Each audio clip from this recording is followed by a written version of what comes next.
Welcome to week 8 of training for the Camino de Santiago. Today we're walking 20 k's from Coolangatta on the Gold Coast to Palm Beach via the villages of Currumbin and Tugun.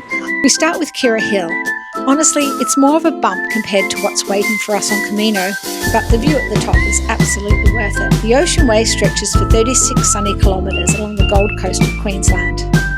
Today I'm road testing the clothes I plan to wear on Camino.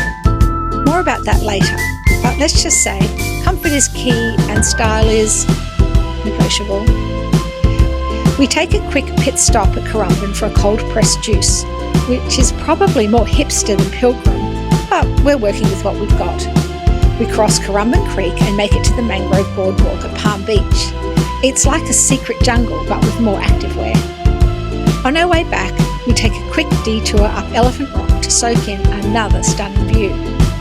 We make it back to Kirra just in time for lunch. We wander into our local rooftop bar where everyone is cool and well put together, and we're definitely not dressed for the occasion. But I think the hiking boots add character. And the tuna poke bowl? Absolutely worth every step.